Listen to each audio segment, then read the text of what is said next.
Hey, what do you know about Russian cars?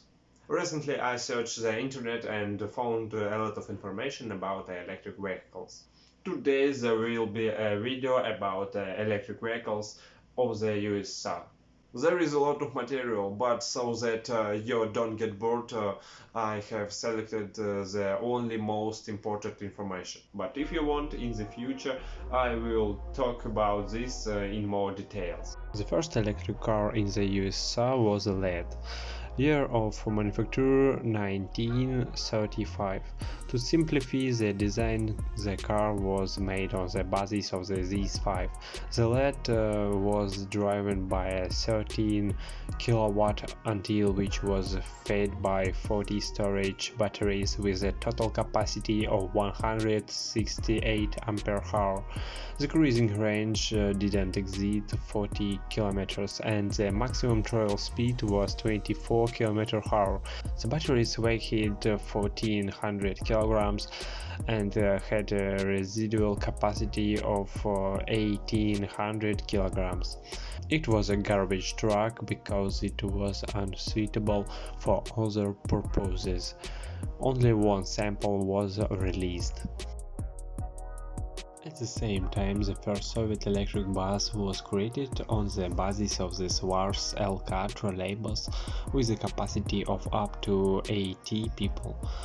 The idea of a trolleybus first operated in 1924, but implementation began only in 1932. Basically, it was a trolleybus. They still transport people on the street of Russia.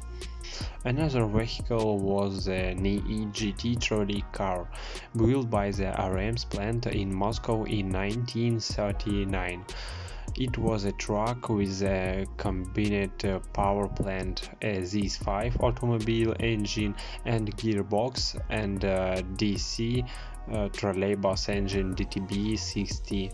The trolley car was powered by wires like a trolleybus, but could perform autonomous trips like a car. The maximum speed of NII was 55 km/h, but the trolley can never became a massive one. Only a few samples were produced which cruised around Moscow from 1940 to 1948. The reason NII didn't become a hit in sample, this vehicle turned out to be too expensive and unsuitable for operation. A full-fledged trolley car operated only in 1960. Sars TG1 had in its arsenal a powerful rechargeable battery which was recharged independently from the contact network. If necessary, the TG1 have enough autonomous rain service for 6 kilometers. But still the disadvantage of the experimental vehicle overlapped with the pros. First is the trolley car battery weighed about 3 tons and had an extremely small resources. Secondly, its top speed was only 25 km/h, therefore the vehicle were not operated for long from 1966 to 1967. One of the first post-war bus models, this 154, produced from 1947 to 1950, was very original, full of technological innovations. A body without a hood familiar to passengers, an unusual shape for shoes time, a large salon, 34 seats. Its body was made not of wood and not even tin, but of aluminium, which was a real sensation for shoes time. In addition, it was equipped with a diesel-electric power plant 110 HP, which ensures a very smooth ride. The 110 horsepower YAZ 204D diesel engine was paired with a DC generator. This unit was located under the rear 5 seats. In total about 100 copies were released. Let's go back to electric vehicles. 1947 year.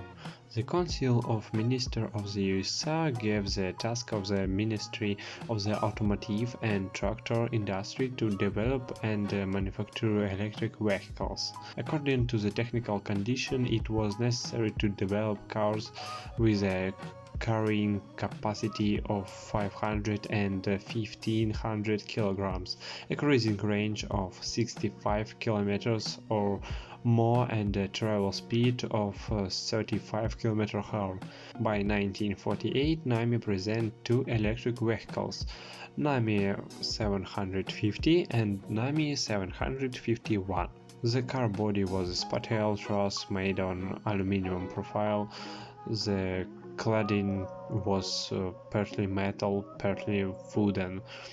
NAMI 750 was equipped with two 3.2 kW engines and NAMI 751 with two 6 kW engines. Power was supplied from lead batteries and the torque was transmitted to the wheels using special gearboxes. 6 cars were manufactured.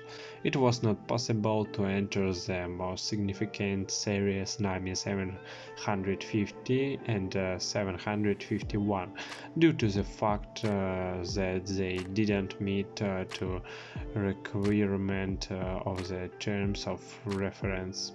The efficiency of electrical equipment NAMI 750 was 84% and NAMI 751 80%, which didn't satisfy the customer.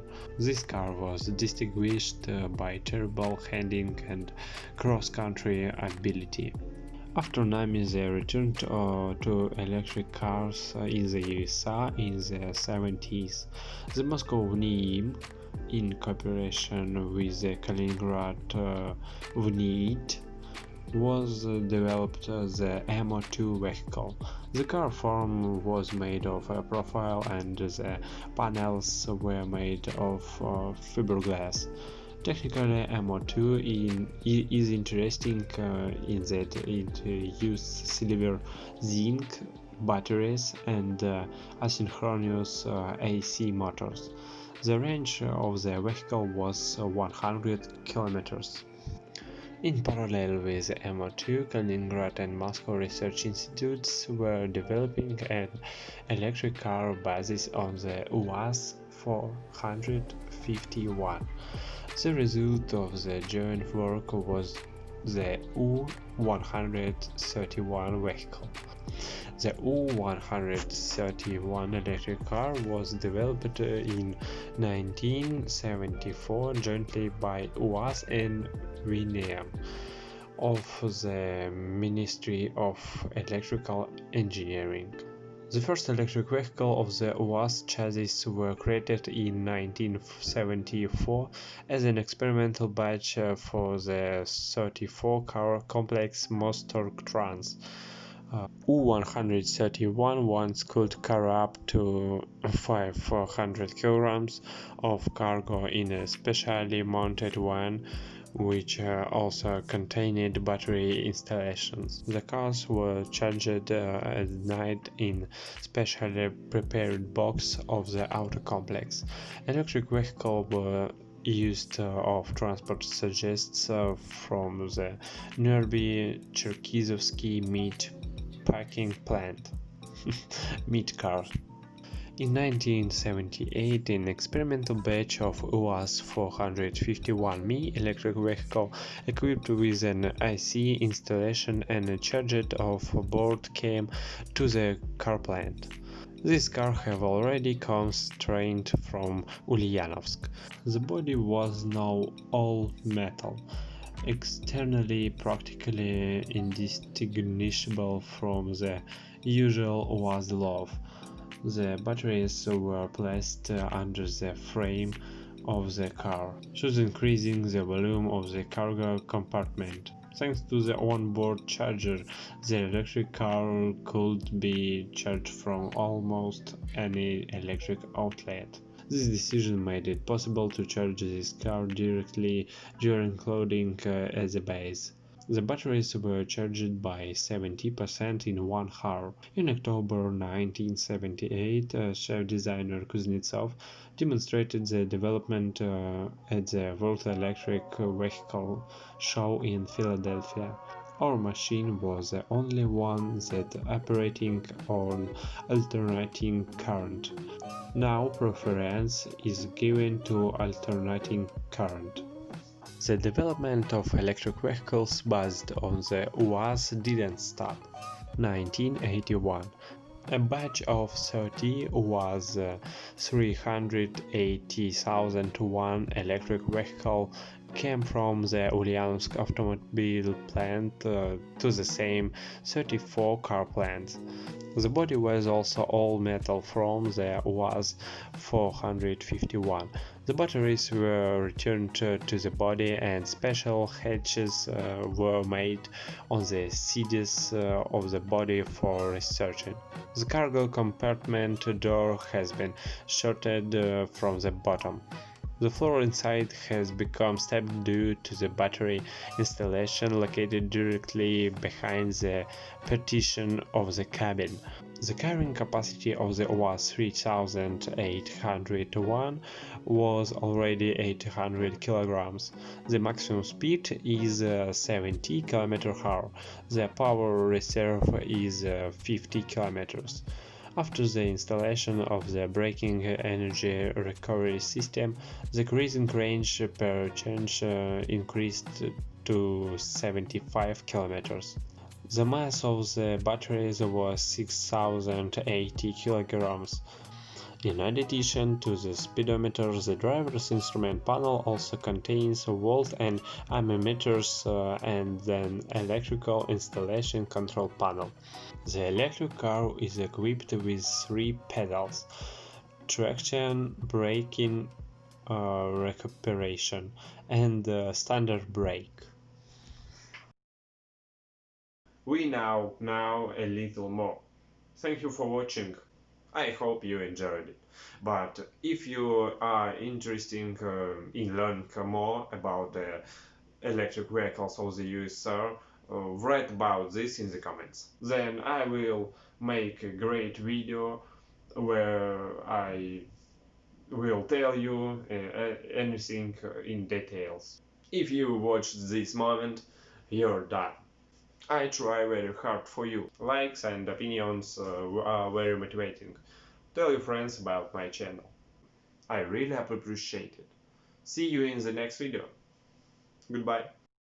So that you don't get bored, I have selected. Now we know now a little more. Собрались. If you watched this moment, you're